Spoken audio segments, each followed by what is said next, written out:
Welcome to another episode of PPL Pod. Glad to be here. So, when you look at the stack of research we've gathered for you today, and I mean, this spans from Billboard chart analytics and SM Entertainment press releases to literally diplomatic write-ups from a concert in Pyongyang, one thing jumps out immediately about the highly manufactured world of K-pop. Yeah, it really does. The industry just, it loves predictability.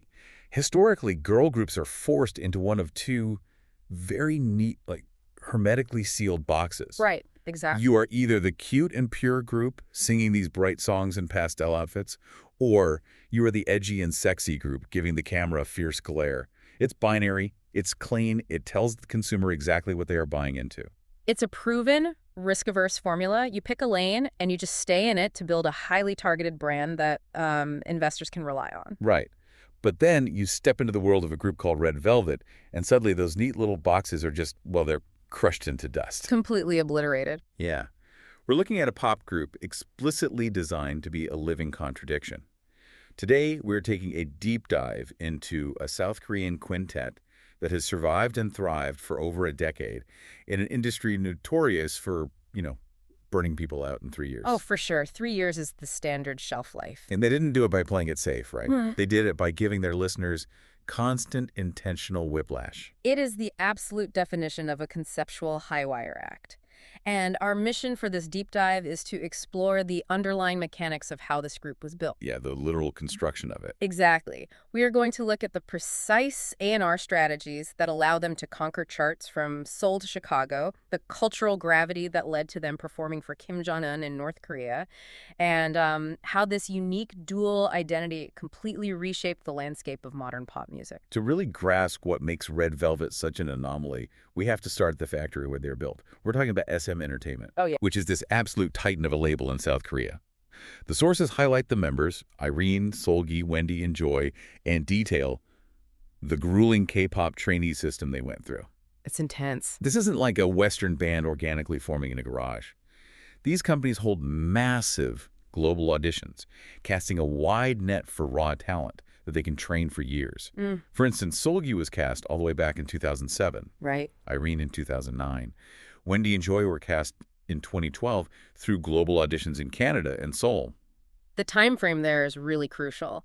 To understand the financial mechanics of SM Entertainment, you have to look at the trainee system as intensive corporate research and development. Okay, yeah. They're investing heavily in, vocal coaching, dance lessons, media training, and even housing for these trainees for years before they ever generate a single dollar of revenue. Wait, I need to pause you there. Wow. As a business model, how does the label justify sinking up to 7 years of financial investment into a teenager before they even know if the group will debut, let alone succeed? Right. That sounds like a massive financial liability. It is a massive liability, which is exactly why the industry usually insists on those safe, predictable, cute, or sexy boxes.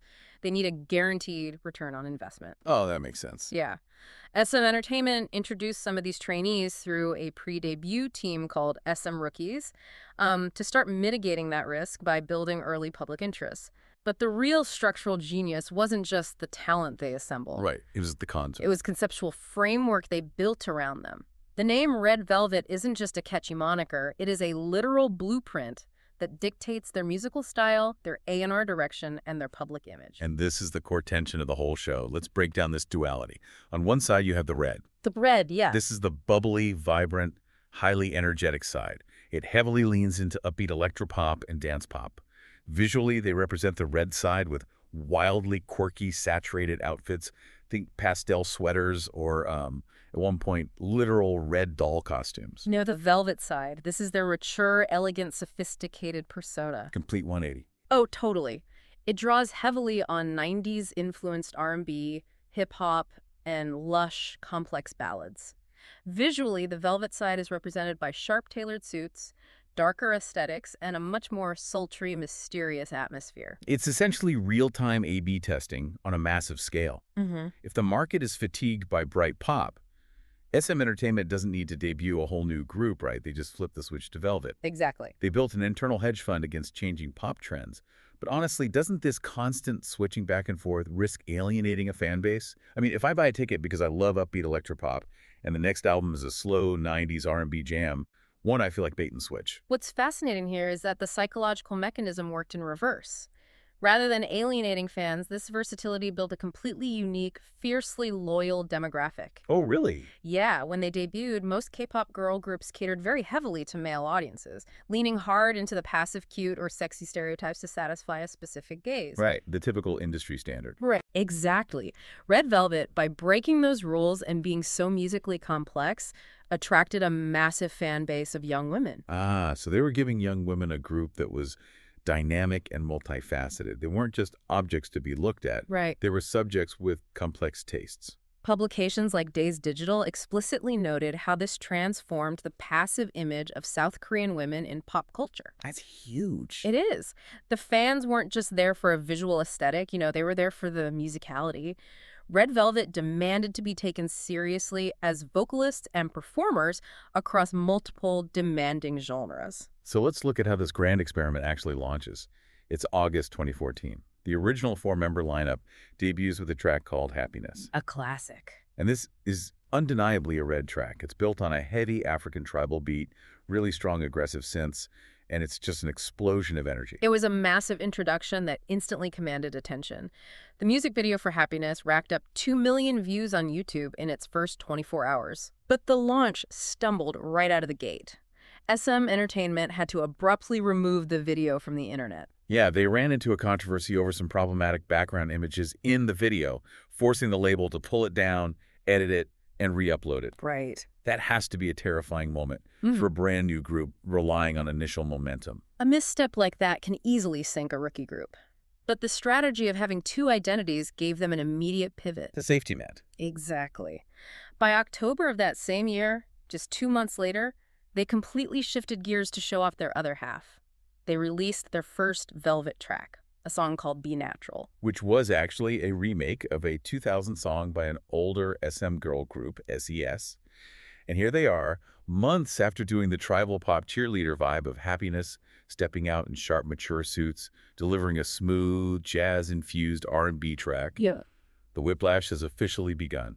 Even though they had successfully demonstrated both the Red and the Velvet sides to the public, the puzzle wasn't quite finished. In March 2015, SM Entertainment makes a highly disruptive move. They announced the addition of a fifth member to the group, Yeri. Adding a member to a group that has already debuted and is actively trying to solidify its core fan base seems incredibly risky. Very. Fans form intense parasocial relationships with these lineups. You don't just mess with the chemistry. It disrupts the entire established dynamic. But Yeri had been an SM rookie, and eagle-eyed fans had actually spotted her in the background of the Happiness video, so the groundwork had been subtly laid. Ah, okay. She brought a specific youthful energy that balanced the group. With the lineup finally complete as a quintet, they released the EP Ice Cream Cake. And this is the undeniable breakthrough. The lead single, Ice Cream Cake, just explodes. They win their first music show trophy on KBS's Music Bank. A huge milestone. And the EP becomes the best-selling album by a girl group in South Korea for the first half of 2015. It feels like this is the exact moment the broader public finally understood what Red Velvet was trying to do. If we connect this to the bigger picture, Ice Cream Cake proved to the industry that the Red and Velvet concept wasn't just an RC gimmick. Right, it was profitable. It was a highly sustainable, highly lucrative business model. It allowed them to dominate charts while keeping the audience completely off balance. Over the next few years, specifically the stretch from 2015 to 2018, they weaponized that concept. They mastered the art of the whiplash. Oh, absolutely. In late 2015, they dropped their first full studio album, appropriately called The Red. The lead single is Dum Dum. It's quirky, it's incredibly brassy, and it becomes a massive hit. Massive. To give you an idea of its global reach, the music video for Dum Dum was the only non-English language entry on Rolling Stone's list of the 10 best music videos of 2015. Having captured the world's attention with brilliant, colorful pop, audiences naturally expected more of the same. The plan was to follow it up immediately with an EP called The Velvet. Yeah, truly. But SM Entertainment actually delayed the release at the last minute. Wait, they delay the EP.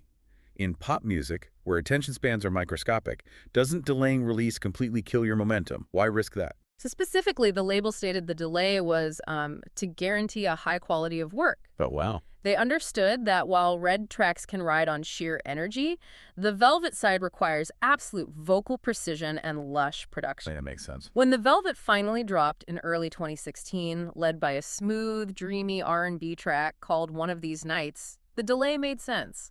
It was a complete 180-degree turn from Dum Dum, proving they weren't just a quirky dance group. Right. They were top-tier vocalists capable of handling complex harmonies. They are essentially training the listener to expect the unexpected. By 2017, they achieve absolute top girl group status in South Korea. They really do. Over the summer, they released this ridiculously catchy, dramatic synth-pop song called Red Flavor. Billboard later named it the second-best K-pop song of the entire 2010s decade. Red Flavor was inescapable. It perfectly encapsulated the red concept. Then, just months later, in November, they execute the pivot again, dropping an album called Perfect Velvet. Here we go again. Yep. The lead track is Peekaboo, which relies on darker, much more mature, and slightly eerie aesthetics. Here's where it gets really interesting.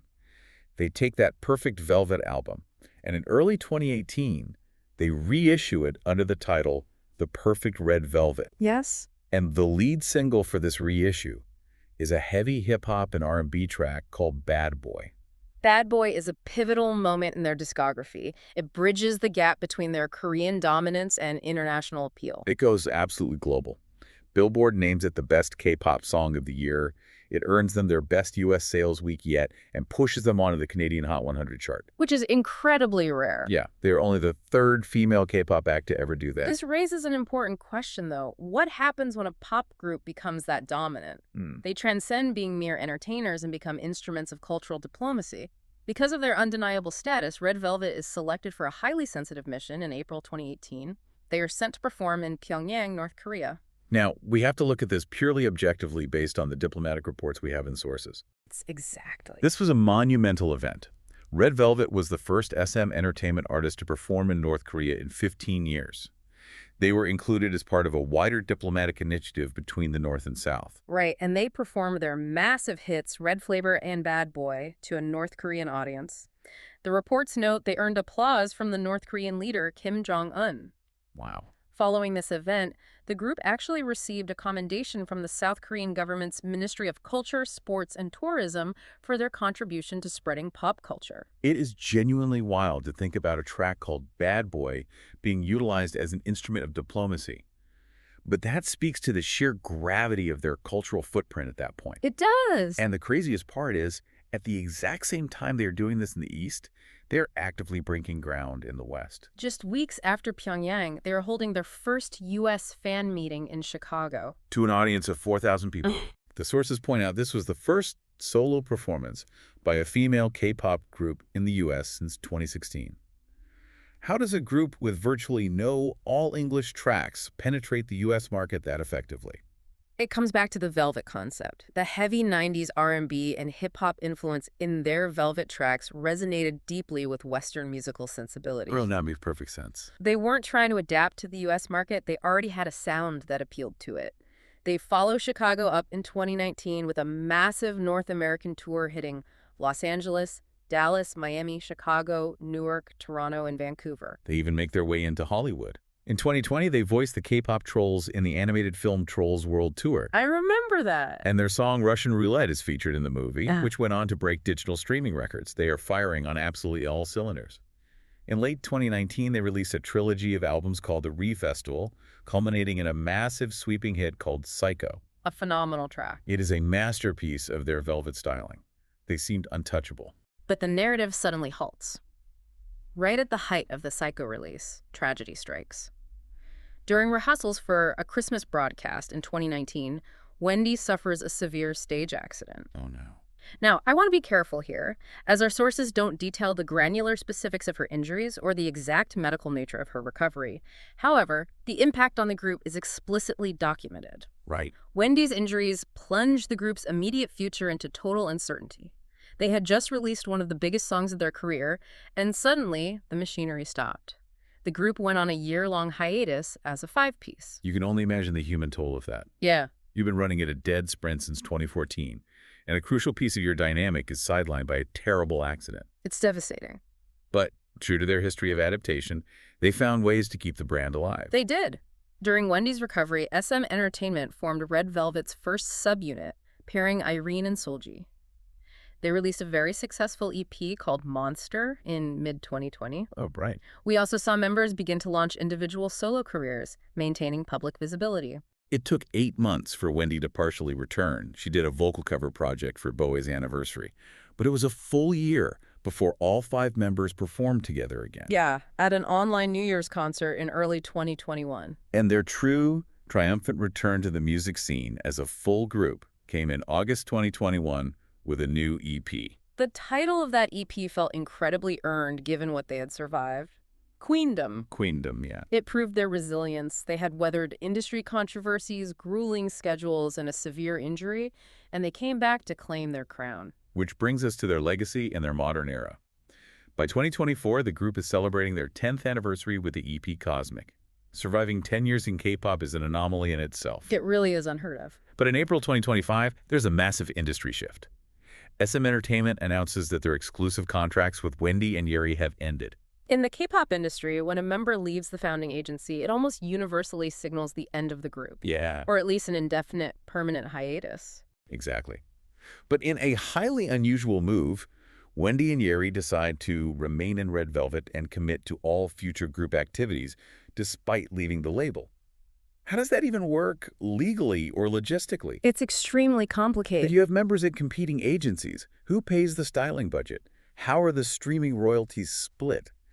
Managing schedules across different corporate entities sounds like a logistical nightmare. It is an absolute nightmare for the management teams, which is why you rarely see it successfully executed. But the fact that they are willing to undertake those logistical hurdles speaks volumes about the enduring power of the Red Velvet brand. That's true. It proves a profound loyalty not just to each other, but to the massive listener base they've cultivated over a decade. So after 10 years, what does this mean for their sound today? Are they still strictly alternating between the bubbly red and the sultry velvet? Interestingly, no. The concept has evolved. In their later years, specifically during the eras for their albums Chill, Kill, and Cosmic, we see the strict boundary between red and velvet dissolving. Oh, really? Yeah, they are no longer switching between two separate identities, they are mixing them. They blend sensuality, vibrant color, and sophisticated vocal arrangements into a single, unified sound. It's like the two bands finally merged into one super band. Exactly. You can see their fingerprints all over the next generation of pop music. Look at the hugely popular Filipino girl group Beanie. In a late 2025 interview, Beanie explicitly cited Red Velvet as their management's original inspiration, specifically pointing to that exact duality. Red Velvet laid the modern blueprint. If we go back to the tension we discussed at the start of this deep dive, the rigid boxes of the K-pop industry, Red Velvet didn't just survive by alternating between two gimmicks. Right. They elevated the very concept of the girl group. They proved that young female artists could be complex. They could be mature, bubbly, edgy, and elegant all at once, forcing an entire industry to respect their musicality rather than just their visual image. It is an incredible story of artistry, strategy, and survival. And it leaves me with this final thought for you to mull over. Let's hear it. We live in a modern music landscape that is increasingly ruthlessly driven by algorithms. Streaming platforms and social media feeds want to figure out your exact mood and serve you the same flavor over and over again without any friction. Very true. But looking at Red Velvet's massive, enduring success, is it possible that their decade of dominance is actually a testament to our deeper human craving for unpredictability? Maybe deep down, we don't want the algorithm smoothing everything out. Maybe we want contrast, complexity, and a little bit of whiplash in our art. I couldn't agree more. Thanks for listening to PTL Pod. Keep tuning in for more stories worth knowing.